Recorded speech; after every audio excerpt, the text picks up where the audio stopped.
I came home early from my girls' trip to surprise my husband, and, in doing so, shattered the illusion I thought was our happy marriage.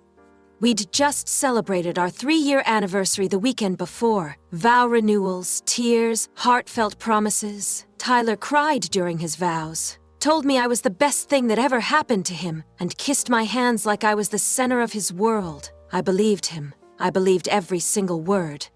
That's what makes this hurt more than anything else. The girls' trip to Nashville was supposed to be a reset. Me, Ava, Michelle, and Kim, college besties, had planned it for months. Spa days, rooftop cocktails, live music, hot chicken, the whole dream itinerary. But by day 2, things started falling apart. Kim caught a stomach bug, Michelle got pulled into a work crisis, and we all decided to cut the trip short. I thought it was fate, a perfect chance to surprise Tyler. He always said how much he missed me when I was away. He'd send selfies with those ridiculous sad puppy eyes, texting, "Wish you were here," like some cheesy Hallmark character. So I booked an earlier flight, picked up his favorite nachos and craft beer, and drove home smiling like a woman who knew she was deeply loved. Our house has this weird layout. You can't see the living room from the entryway. I came in quietly, planning to sneak up the stairs and catch him in the middle of one of his dramatic gaming monologues. But then I heard his voice, and I stopped cold. "Marriage is a complete nightmare, bro," he said, chuckling. "I wake up every day regretting my decision. If it wasn't for her family's money, I'd be out already." I stopped breathing. At first, I thought maybe he was joking, just venting, some twisted, sarcastic exaggeration. So I waited for the laugh, for the "just kidding," but it never came. "The vow renewal last weekend? Pure torture," he continued. "I've gotten good at the performance, though. Oscar-worthy. But hey, small price to pay for the lifestyle, right? Her dad's about to bring me into the business. Once I'm in, I'll have options. Her dad, me, my family." Tyler laughed then. A laugh I didn't recognize. A cruel, empty thing. "The money wife," he said. "That's what I call her. 3 years and counting." I didn't cry. I didn't scream. I didn't even breathe too loud. I backed down the stairs, grabbed the food, and slipped out the door before he even knew I was there. I sat in my car in the grocery store parking lot for almost 2 hours, sobbing into a bag of greasy takeout. Some kind older woman tapped on my window and asked if I was okay. I told her my dog died. First lie of many.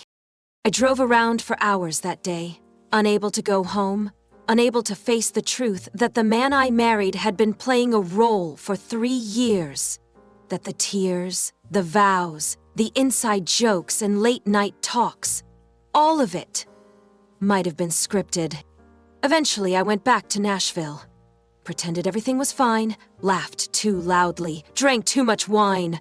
Then came home at the scheduled time like nothing had happened, greeted my husband with a kiss, and told him I missed him. Now I sleep next to a man who said our marriage is a nightmare. A man who only stayed because of my family's money. I smile. I nod. I make his coffee just the way he likes it. But I'm not the same. I'm just getting started. It's been 6 days since I overheard Tyler's phone call, and I haven't said a word. 6 days of pretending everything is normal. 6 days of lying beside a man who told his friend I was just his money wife. I've become a mirror, reflecting whatever he expects to see. Sweet, supportive, clueless. But behind every smile, I'm calculating, watching, planning. The day after I got home, I started small. I accidentally left open a browser tab on my laptop showing my personal bank account, the one Tyler doesn't know exists. I watched his eyes flick to it and quickly dart away. That same morning, I casually mentioned over coffee that my dad was reconsidering a few investments due to market uncertainty. Tyler nearly choked on his toast. "Good!" I've started working late, taking phone calls in the bathroom, speaking a little softer than usual when I say, "It's nothing, just business." I know he's watching me, just like I'm watching him. The old me would have begged for honesty. Would have cried, screamed, demanded answers. But I've learned something valuable in these last few days. If someone can lie to your face for 3 years while holding your hand, you don't confront that person with emotions. You confront them with strategy. Yesterday, I noticed a pattern in our bank activity. Tyler has been withdrawing small amounts of cash. $200 0 cents here, $300 0 cents there, just below the threshold where we usually discuss it. At first I thought maybe it was a coincidence, but over the last few months, those withdrawals add up to nearly $8,000, 0 cents. I haven't asked. I don't plan to. Not yet. I also found something else.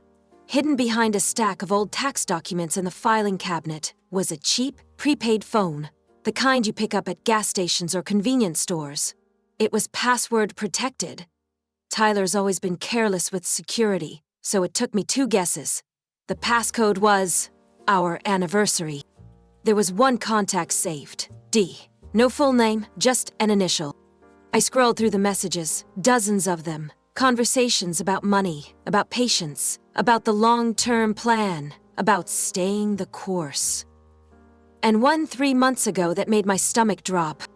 Just 2 more years and we're set. I just need to keep her happy until the business deal is locked. The her was me. The deal was my life. I took pictures of every message, every detail, then carefully returned the phone exactly where I found it. That night, Tyler came home with takeout and flowers. Roses, my favorite. He said he missed me, that I seemed distant, that he wanted to reconnect, and I smiled, kissed him, and thanked him for dinner, then excused myself to take a work call in the bedroom. I watched from the crack in the door as he stared at my phone on the kitchen counter, clearly debating whether to pick it up. He didn't, not then. But later, I found my search histories had been altered. He's suspicious. Good. Let him wonder. This morning, he offered to fix the leaky sink that's been dripping for months. I told him not to worry. I already called a plumber. He blinked twice and forced a smile. I could see him calculating the money. He's nervous. And I'm just getting started. I used to think silence meant weakness. Now, I know it's power. The game has changed. And Tyler? He has no idea he's already losing. This afternoon, Tyler called me 19 times in under an hour. I'd left the house to run a few errands. At least, that's what I let him believe. In reality, I was at a quiet corner booth in a downtown coffee shop, meeting with an attorney Loretta recommended. Loretta is my best friend, and the only person who knows everything. She's been my anchor through all this.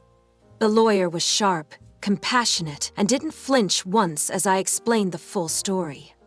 The secret withdrawals, the second phone, the manipulation. She took detailed notes and told me something that surprised me.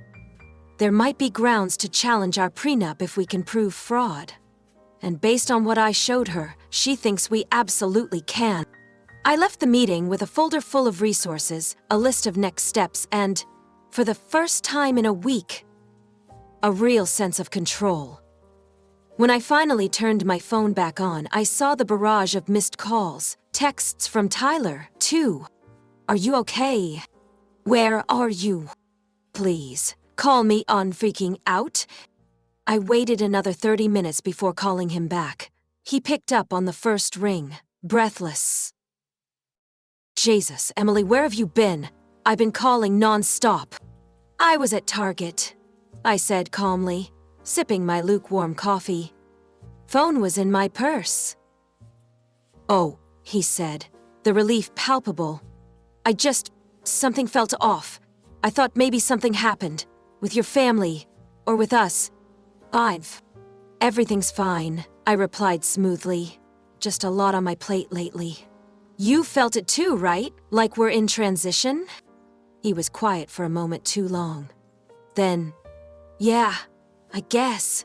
But I love you, Em. You know that, right?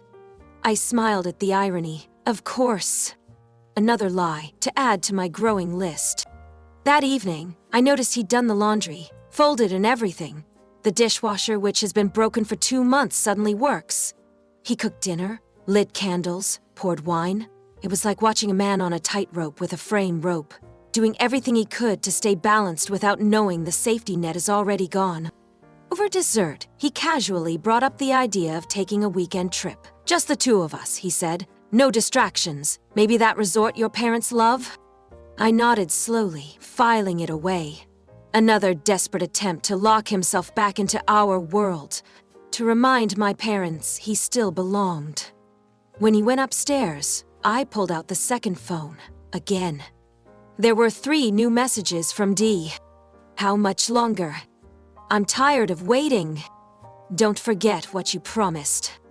I didn't respond. I didn't have to. Let them both wait. That night, I lay beside him in bed while he slept, snoring softly.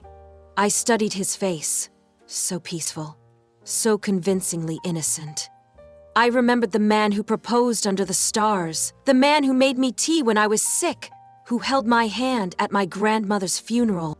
Was that all part of the plan? Or did he ever really love me, even just a little? I don't think I'll ever get a real answer, but what I do know is this: I am done being the prize he thinks he won. Now, I'm the opponent he never saw coming. And the next move is mine. This morning, Tyler suggested we renew our vows again, just 3 weeks after we'd already done it. He framed it as a gesture of love. For the people who couldn't be at the first ceremony, he said, setting down a breakfast tray with eggs, toast, and a flower in a tiny glass. We could invite your parents this time, maybe even stream it for your extended family. I took a sip of coffee and smiled. Maybe next year. His eyes searched mine for something. Reassurance? Control? A sign I was still buying it? He didn't find it. Later that afternoon, I met with my parents and Mr. Carmichael, our longtime financial advisor. I told them everything. Telling my dad was the hardest part. He adores Tyler, called him the son I never had more times than I can count. When I played the recording from the burner phone, Tyler calling our marriage a business move, saying he'd leave once he got what he needed, my father's expression changed in a way I've never seen. Not anger, not sadness, pure betrayal. My mother was less subtle. That boy is a leech, she snapped. He played us all. Mr. Carmichael got to work immediately. Tyler was formally removed as a beneficiary from our family trust. Access to all shared investment accounts was revoked, and legal steps were initiated to secure family assets in case of divorce, which, as of next week, will be official. That evening, I came home to find Tyler cooking my favorite pasta dish, the one he used to save for special occasions. He poured wine, lit candles, and even played our wedding song on his phone. It would have been romantic, if I didn't know it was a performance. Halfway through dinner, I mentioned my meeting that afternoon. Just some routine trust stuff, I said lightly. Dad and Carmichael going over long-term plans. Tyler froze. His fork hovered mid-air for a second too long. Oh, anything I should know about? He asked. I shrugged. Nope, just paperwork. He nodded, but I could see the panic behind his eyes. He was trying not to show it, but his legs started bouncing under the table like it always does when he's anxious. That night, while he showered, I opened the second phone again. Dia had sent another message. Tell her yet? Clock's ticking. I screenshotted everything and forwarded it to my lawyer. We're building a case. Every lie, every transaction, every manipulated moment, it's all being documented, not just for the courts, but for me. So I'll never doubt myself again. So if I ever start to think maybe I overreacted, I'll have pages of proof reminding me I didn't. Tyler came out of the bathroom wrapped in a towel, humming, acting like we were newlyweds again. He kissed my shoulder and whispered, I've been thinking about baby names lately. That almost broke me. Because 3 months ago he told someone else he couldn't wait to be free of me. I smiled and replied, That's sweet. But let's focus on one thing at a time. He doesn't know what's coming. He doesn't know the papers are being drafted. He doesn't know the locks will be changed the day they're served. And he definitely doesn't know I've moved all my valuables. Heirlooms, documents, keepsakes. to a secure location. I'm not scared anymore. I'm ready. And the next time he sees my father, it won't be for a Sunday brunch. It'll be in a lawyer's office. The day the divorce papers were served, Tyler looked like a man who'd just been hit by a truck. It happened exactly as planned. Mr. Carmichael invited him over under the guise of reviewing a potential investment opportunity my dad wanted to loop him in on. Tyler showed up at my parents' home in his best suit, probably rehearsing charming lines in the car. What he walked into instead was my father, our lawyer, and a neatly bound stack of documents waiting on the table. I wasn't there. I didn't need to be. I'd already said everything that needed to be said. Through evidence, through silence, through every step I'd taken since Nashville. Tyler called me 37 times in the next 2 hours. When I finally picked up, I let him speak first. There was yelling, there were tears, there was disbelief. Then came the begging. "Emily, please, don't do this. This isn't who we are. We can fix it. Everything's fixable if you just give me a chance." I stayed quiet. He kept going. "I was stupid, okay? I got caught up. I said things I didn't mean. I love you. I've always loved you." I almost laughed at that, not because it was funny, but because it was pathetic. "You called me a money wife, Tyler," I said calmly. "You had a whole exit plan with someone else. This wasn't a mistake. It was a long con, and the show's over." He went silent, then whispered, "What happens now?" Now? Now I live. I hung up without another word. Over the next few days, Tyler tried everything. He emailed my mom, left voicemails for my dad, showed up at Loretta's place pretending he needed closure. When that didn't work, he shifted tactics, accusing me of overreacting, of being cold, of letting one overheard conversation destroy a marriage. But I didn't destroy anything. He did. He just didn't expect me to find the strength to walk away. The official divorce proceedings began 2 weeks later. My attorney was magnificent, calm, prepared, unshakable. Tyler's lawyer looked exhausted from the start. We presented the full financial audit, showing over $100,000, 0 cents in unaccounted withdrawals, messages to Dee referencing their 2-year plan, and the recording of him calling our vow renewal pure torture. His leverage evaporated. Tyler ended up with less than he expected and more than he deserved, but most importantly, he walked away empty of everything he came for: status, security, and access to my family's empire. The house sold last month. I let him pack first and watched from the curb as he loaded his boxes into the back of a rented van. He didn't look at me once, just drove off like the coward he's always been.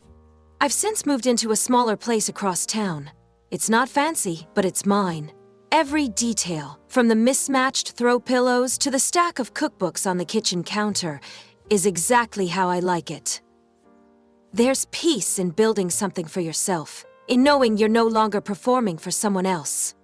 I've taken up running again, something I gave up during our 2nd year of marriage when Tyler said it made my legs look too bulky. I run 4 mornings a week now, fast, free. And every time my feet hit the pavement, I remember the woman I used to be. The one who trusted too easily. The one who believed love was always honest. She's gone. But in her place stands someone stronger. Someone smarter. Someone who will never again be anyone's money wife.